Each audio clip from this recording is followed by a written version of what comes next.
Good morning po sa inyong lahat. So, Roma 28 po, Roma 8 po tayo ngayon. So, anyway, ngayon po ay kasalukuyang nasa biyahe po ako at nasa loob ako ng barko habang ito po ay ginagawa po ang mensaheng ito. So, anyway, punta po kayo sa Roma chapter 8 upang mapakinggan po natin kung ano ang mensahe sa atin ngayon ng ating Panginoon, ating Ama sa Langit. So, let's pray po muna. Hallelujah. O aming dakilang Diyos Ama, sa oras pong ito, O God, buong puso po kami, Amang, dumudulog sa iyo, patnubayan niyo po kami sa mensaheng ito at ang iyong Banal na Espiritu ang siyang magtuturo sa amin. Maraming salamat po sa iyong kadakilaan, kabutihan sa amin sa lahat ng ito, sa ngalan po ng Panginoong Hesukristo. Amen. Amen. So kung maalala po ninyo ang chapters mga nauna, pinapaunawa dito sa atin ulit-ulit ang kagandahang loob ng Diyos at dito naman po sa pamumuhay ayon sa Espiritu, Sabi po dito, kaya nga wala nang kahatulang parusa sa mga taong nakipag-isa kay Kristo Jesus. Yan yung pinaunawa sa atin ng chapter 6, chapter 7, yung sa kapatawaran ng ating mga kasalanan. At alam natin ang bawat kasalanan ay kaparusahan, subalit sa pamamagitan ng Panginoong Hesukristo na tayo pinatawad, kinahabagan. Kaya katulad ng sinasabi po dito, wala nang kahatulang parusa sa mga taong nakipag-isa na kay Kristo Jesus. Sa pamamagitan ng kautusan ng Espiritong nagbibigay buhay dahil sa pakikiisa natin kay Kristo Jesus. So yung pakikipag-unite po, yung pinaunawa sa atin, ang pakikipag-isa kay Kristo po, ayun yung pagbago ng ating buhay. Sabi dito po, pinalaya na ako mula sa kautusan ng kasalanan at kamatayan. Ginawa ng Diyos ang hindi kayang gawin ng kautusan dahil sa kahinaan ng tao. Yan po yung sa 10 Commandments. Kung makikita natin, puro doon mga 10 utos na pag-uutos na wag gumawa ng pagkakasala ng tao. Pero dahil nga sa kahinaan ng tao, hindi ito kayang magawa. Makagawa man ng isa, may palpak doon sa iba. Kasi ibig sabihin, hindi talaga magawa-gawa yung 10 Commandments dahil likas sa tao ang kahinaan. Kaya ang ginawa ng Panginoong Diyos, ito ng Panginoong Jesus na perfect, walang kapintasan, na ibinigay sa atin na siya po ay nag-take over ng ating mga kasalanan at sa pakikipag-isa natin sa Kanya, itong tinutukoy dito na tayo'y napabanal. Ginawa ng Diyos ang hindi kayang gawin ng kautusan dahil sa kahinaan ng tao. Ayan, isinugo niya ang kanyang sariling anak sa anyo ng taong makasalanan upang pawiin ang kasalanan. Kaya nga naging tao siya nung nandito sa lupa upang pawiin ang kasalanan, meaning siya po ang inihandog yung kanyang sariling buhay upang maitubos sa ating mga kasalanan sa pamamagitan ng kanyang dugo. Sa gayon hinatulan niya ang mga kasalanang umalipin sa tao. Ginawa ito ng Diyos upang ang itinakda ng kautusan ay matupad sa atin na namumuhay ayon sa Espiritu at hindi ayon sa hilig ng laman. Ang mga namumuhay sa hilig ng laman ay walang pinahahalagahan kundi ang mga bagay ukol sa laman. Ngunit ang mga namumuhay ayon sa Espiritu ay nagpapahalaga sa mga bagay na espiritual. Ang pagsunod sa hilig ng laman ay naghahatid ng kamatayan kasi alam po natin lahat ng mga ninanais ng makalamang ito po ay nagdudulot sa atin ng pagkakasala. Kaya nga pinaunawa sa nauna doon na inalis sa atin yung makalamang mga hilig. Sabi dito, ngunit ang mga namumuhay ayon sa Espiritu ay nagpapahalaga sa mga bagay na espiritual. Ang pagsunod sa hilig ng laman ay naghahatid ng kamatayan, ngunit ang pagsunod sa Espiritu ay nagdudulot ng buhay at kapayapaan. Kaya nga kapag itinuon ng tao ang kanyang pag-iisip sa mga hilig ng laman, siya ay nagiging kaaway ng Diyos sapagkat hindi siya nagpapasakop sa batas ng Diyos at sadyang hindi niya ito magagawa. Kaya yun pinaunawa sa atin, ano ang mga klase ng laman, ano yung mga bagay na dapat nating iwasan, at pinaunawa sa atin na wala na tayo sa ilalim ng laman dahil sa pakikipag-isa kay Christ. Doon po tayo tinuruan na kung papaano tayo mamuhay. Verse 8, At ang nabubuhay ayon sa hilig ng laman ay hindi maaaring kalugdan ng Diyos. Ngunit hindi na ako namumuhay ayon sa laman, kundi ayon sa Espiritu. Sa katunayan, naninirahan sa inyo ang Espiritu ng Diyos. Kaya nga po ito, di ba, pinaunawa sa atin nung naintindihan natin na ang Espiritu ng Diyos ay ating tinanggap at nananahan. Nalalabanan natin yung mga dati nating kahinaan noon, nung tayo hindi pa naiintindihan kung papaano at ano ang ating tinanggap mula sa Panginoon nang tayo nakipag-isa. Pero napakalinaw po dito na ngunit hindi kayo namumuhay ayon sa laman kundi ayon sa Espiritu.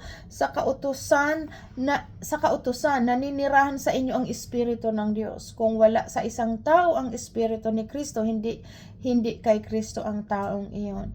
Ngunit dahil naninirahan sa inyo si Kristo, mamamatay man ang inyong mga katawan dahil sa kasalanan, ang Espiritu naman ninyo ay buhay sapagkat itinuring na kayong matuwid ng Diyos.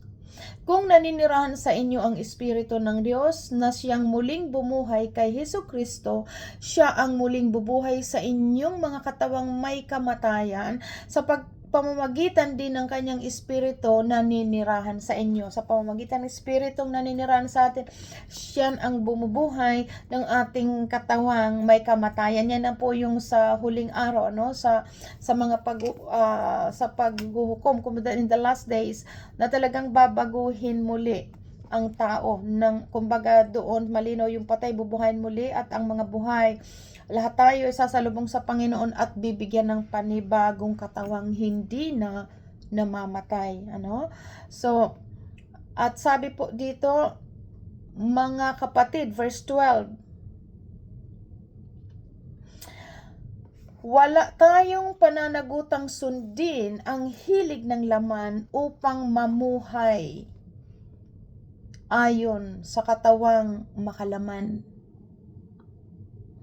Sapagkat mamamatay kayo kung namumuhay kayo ayon sa katawang makalaman, ngunit pinapatay ninyo sa pamamagitan ng Espiritu ang mga gawa ng katawang makalaman. So totoo po, ito yung pinaunawa sa atin ng fruits of the Holy Spirit, na talagang kapag nilalabanan po natin ang mga hilig ng ating laman, ito po sa pamamagitan ng Espiritu ng Diyos, napapatay natin yung mga hilig ng ating laman, makalaman, yung mga pamumuhay natin noong mga panahon na hindi pa natin kilala ang Panginoon.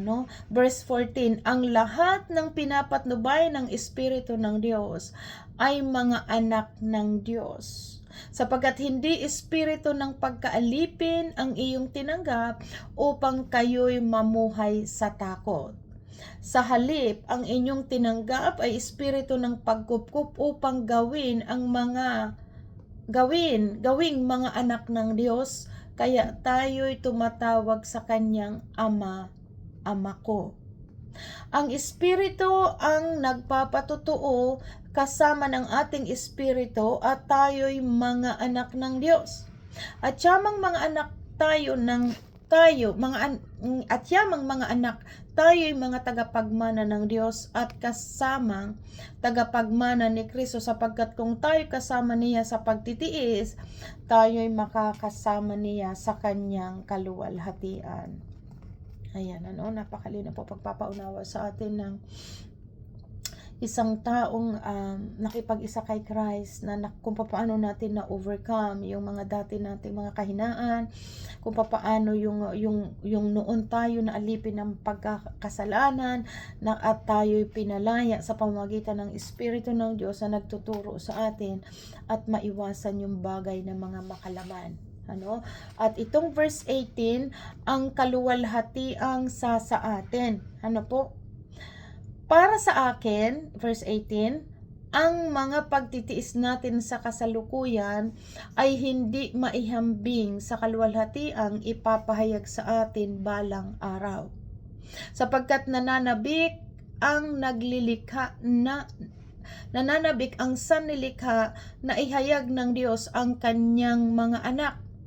Nabigo ang sanglilikha hindi dahil sa kagustuhan nito, kundi dahil itinulot ito ng Diyos. Gayunmay, nagbigay rin siya ng pag-asa na ang lahat ng nilikha ay pinalaya ng Diyos upang hindi na ito mabulok at upang makabahagi ito sa maluwalhating kalayaan ng mga anak ng Diyos. Napakalinaw po ito, yun yung promise sa atin ng buhay na walang hanggan. Alam nating hanggang ngayon dumaraing ang sanlilikha dahil sa matinding hirap na tulad ng isang nanganganak. At hindi lamang ang sanlilikha, kundi tayong mga tumanggap ng Espiritu bilang unang kaloob mula sa Diyos ay dumaraing din dahil sa hinihintay natin ang paghahayag ng ating pagiging anak ng Diyos at ang pagpapalaya sa atin sa ating mga katawan. Naligtas tayo dahil sa pag-asang ito. Ngunit, hindi iyon matatawag na pag-asa kung nakikita na natin ang inaasahan. Sapagkat sinong tao ang aasa pa kung ito'y nakikita niya? Ngunit kung umaasa tayo na hindi natin nakikita, hinihintay natin ito ng buong tiyaga. Ito yung kahulugan ng faith. Umaasa tayo na ipagkakalob sa atin ng Diyos ang ating inaasahan na buhay na walang hanggan. Yung promise ng Lord, habang nagtsatsaga, nagtitiis tayo sa paghihintay ng kanyang pagbabalik, ito po ang sinabi niya dito, ito ay kumbaga nagkakaroon ito, habang naghihintay, nagdudulot ito ng pag-asa, at habang naghihintay tayo ng buong tiyaga. Gayon din naman, tinutulungan tayo ng Espiritu sa ating kahinaan sapagkat hindi tayo marunong manalangin ng nararapat. So even the prayer po, minsan hindi tayo marunong manalangin. Kaya sabi dito, ang Holy Spirit po ang nag-i-able. Kumbaga, tinutulungan tayo ng Holy Spirit kung papaano tayo manalangin ng nararapat. Kaya ang Espiritu ang namamagitan para sa atin at dumaraing sa parang hindi natin kayang sambitin. Yan yun. Kaya nga makapansin po ninyo, minsan kapag kayo nagpipray, hindi nyo mabanggit na, tumutulo na lamang ang luha ninyo. At, di ba, minsan ganyan, wala ka lang nasasambit na word, but then nagpipray ka dahil hinihingi mo talaga ang kahabagan ng Diyos. Katulad ng sabi po dito, sometimes hindi tayo marunong manalangin ng nararapat, kaya tinutulungan tayo ng Espiritu. Sabi dito, kaya't ang Espiritu ang namamagitan sa atin at dumaraing sa paraang hindi natin kayang sambitin. At ang Diyos na siyang nakakasaliksik sa puso ng tao, ang siyang nakakaalam kung ano ang kalooban ng Espiritu. Kaya tinuturuan baga tayong conviction sa atin, sabi dito, ang Espiritu, sabi dyan, ang siyang nakakaalam kung ano ang kalooban ng Espiritu, sapagkat ang Espiritu ang namamagitan para sa atin ayon sa kalooban ng Diyos. Alam nating sa lahat ng bagay ay gumagawa ang Diyos para sa mabuti. This is the yung natin sa Romans 8:28. Yes, alam nating sa lahat ng bagay ay gumagawa ang Diyos para sa mabuti kasama ang mga nagmamahal sa Kanya. Silang mga tinawag sa Kanyang layunin. Sorry po. At this time, we would like to thank I'm you for sorry. your cooperation Ang in kapitan po completing ng your barko mandatory nagsasalita. safety briefing. We have a few more final safety points we must cover though. Immediately following this announcement, the emergency signal will be sounded in compliance with the International Convention for the Safety of Life at Sea.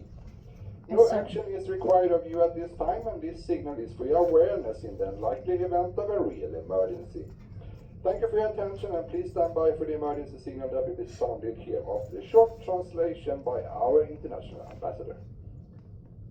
Yan po, I'm sorry po. Muy buenas tardes, damas y caballeros. Este es un anuncio en nombre de nuestro I'm sorry po again. Ako po ngayon ay nasa loob ng barko habang gumagawa po ng message sa inyo. So yun po yung interruption ng kapitan kasi maya't maya aalis na po ang barko. Okay, anyway. Okay po. So ngayon, sabi dito Ito po yung para sa atin na mga anak ng Diyos na nagmamahal sa Diyos. Tayo po ay kasama, sabi diyan, alam natin sa lahat ng bagay. Ladies and gentlemen, may I have your attention, please? Sorry If you po. hear the previous emergency Yes po, I'm sorry again. Ito yun po yung nag-interrupt ng mga announcement dito sa barko. At ito po, okay. So, tuloy po tayo, ano?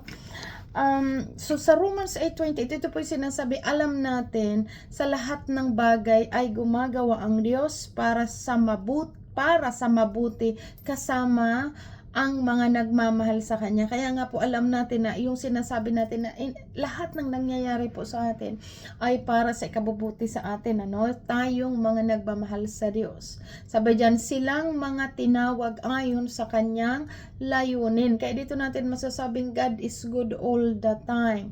Sapagkat mula't mula pa'y alam na ng Diyos kung sino ang magiging Kanya at ang mga ito'y pinili niya upang maging katulad ng kanyang anak. Yan po yung tayo mga Kristiyano po, talagang pinopurify tayo upang maging katulad ng kanyang anak, which is ang Panginoong Jesus. Sabi dyan, sa gayon siya ang nagiging panganay sa lahat ng maraming magkakapatid. Ang mga pinili niya noon pang una ay kanyang tinawag, at ang mga tinawag ay kanya ring pinawalang sala. At ang pinawalang sala ay kanyang binahagi na ng kanyang kaluwalhatian. So tayo po yun, ng mga believer. So, at ito po ang pag-ibig ng Diyos. Ang pag-ibig ng Diyos, ano pa ang masasabi natin tungkol dito? Kung ang Diyos ay panig sa atin, sino ang makakalaban sa atin? Kung ang sarili niyang anak ay hindi niya pinagkait, sa halip ay ibinigay para sa ating lahat, hindi kaya niya ibibigay ng masagana sa atin ang lahat ng bagay? Sino? This announcement to let you know that to enhance your vacation experience, we will have limited. Amen. So ito po, sabi niya dito, ulitin ko po. Ano pa ang masasabi natin tungkol dito? Kung ang Diyos ay panig sa atin, sino ang makakalaban sa atin? Kung ang sarili niyang anak ay hindi niya ipinagkait, sa halip ay ibinigay para sa ating lahat, hindi kaya niya ibibigay ng masagana sa atin ang lahat ng bagay? Ito po yung pinapauna sa atin, na ang Diyos, binibless tayo habang sinusumunod sa Kanya. Kasi kung sabi po dito, kung naibigay nga ang Panginoong Jesus para sa atin, ang kaisa-isang anak, upang tayo ay mapatawad, ano pa kaya ang hindi kaya niyang ibigay sa atin? O ulitin ko po, kung ang sarili niyang anak ay hindi niya ipinagkait, sa halip ay ibinigay para sa ating lahat, hindi kaya niya ibibigay ng masagana sa atin ang lahat ng bagay? Sino ang makakapagharap ng paratang laban sa mga hinirang ng Diyos? Gayong ang Diyos ang nagpawalang sala sa kanila. Sino ang hahatol upang sila'y parusahan? Si Kristo Jesus na namatay. Ngunit higit sa lahat at ay muling binuhay at ngayon ay nasa kanan ng Diyos upang mamagitan para sa atin. Yan po nga, siya ang nagiging mediator natin. Sino ang makapaghihiwalay sa atin sa pag-ibig ni Kristo? Ang kahulugan kaya, ang kapighatian, pag-uusig, pagkagutom, kahirapan, panganib o kamatayan ayon sa nasusulat? Dahil sa inyo'y buong araw kaming pinapatay, turing nila sa amin ay mga tupang kakatayin lamang. Hindi sa lahat ng mga ito, tayo'y lalong higit pang magtatagumpay sa pamamagitan niya na nagmamahal sa atin. Uulitin ko po. Sa verse 35, sino ang makapaghihiwalay sa atin sa pag-ibig ng Diyos? Wala po. Kaya katulad ng sabi dito, sino ang mapaghihiwalay sa atin sa pag-ibig ni Kristo? Ang kaguluhan kaya? Ang kapighatian? Pag-uusig? Pagkagutom? Kahirapan? Panganib? O kamatayan? Ayon sa nasusulat, dahil sa inyo'y buong araw kaming pinapatay, turing nila sa amin ay mga tupang kakatayin lamang. Hindi. Sa lahat ng mga ito, tayo'y lalong higit pang magtatagumpay sa pamamagitan niya na nagmamahal sa atin. It's because of Christ. Kaya po tayo nagtatagumpay dahil sa kalakasan, sa kapangyarihan ipinagkalob sa atin sa pakikipag-isa natin sa Panginoong Hesus. Amen? Sapagkat natitiyak kong walang makapaghihiwalay sa atin sa kanyang pag-ibig. Kahit ang kamatayan o ang buhay o ang mga anghel o ang mga pamunuan at mga kapangyarihan, ang kasalukuyan o ang hinaharap, ang kataas-taasan o ang kalilim-laliman o alinmang nilalang ay hindi makapaghihiwalay sa atin sa pag-ibig ng Diyos na ipinagkalob sa atin sa pamamagitan ni Kristo na ating Panginoon. Amen. Purihin po ang Diyos sa kanyang mga salita. So ito po yung pagpapalakas po sa atin ng lubos sa pagiging pamumuhay ng Espiritu. Dito natin naintindihan na we have the power. Ang pinaunawa ito na nagagawa natin ang lahat ng bagay na pagtatagumpayan sa pamamagitan ng Espiritu ng Diyos. Yung Espiritu ang ating tinanggap. Siya po ang nagpapaunawa, nagtuturo, nagre-remind sa atin kung ano mga dapat gawin natin na nakalulugod sa Ama. So pinaunawa po dito, ganun na lamang ang pag-ibig ng Diyos sa atin na talagang binigay niya po ang lahat para sa atin at ano pa nga ba ang hindi niya kayang ibigay. At yan po, purihin po ang Diyos sa kanyang mga salita. And again, kanina, I don't know, sa middle po ng aking pag-share na itong chapter 8, maraming interruption yung kapitan ng barko na nagsasalita kasi paalis pa lamang po kami ng Miami. Kaya pagpaumanin nyo na po at ngayon lang ako nakagawa ng message dahil mula pa nung Friday bago kami pumunta bumiyahe dito ng Miami, everyday po ay sobrang message, sobrang busy. Subalit ang advice ko po sa inyo at sa ating lahat, actually basahin lamang po lagi natin ang salitang ito. So yun lamang. God bless everyone. Ulit-ulitin nyo po ito. May mga Biblia naman kayo at hilingin sa Holy Spirit ang pagtuturo dahil ang salitang ito po ay nagre-remind sa atin na maalala natin na tayo pinatatag, tayo pinalakas, tayo may kapangyarihan na ma-overcome ang lahat ng bagay sa pamamagitan ng Espiritong atin tinanggap sa ngalan ng Panginoong Hesukristo. Amen? So yun lamang po. God bless everyone. Happy Sunday hanggang sa next Sunday uli. God bless po. Magbasa kayo ng Biblia ninyo. Bye. God bless.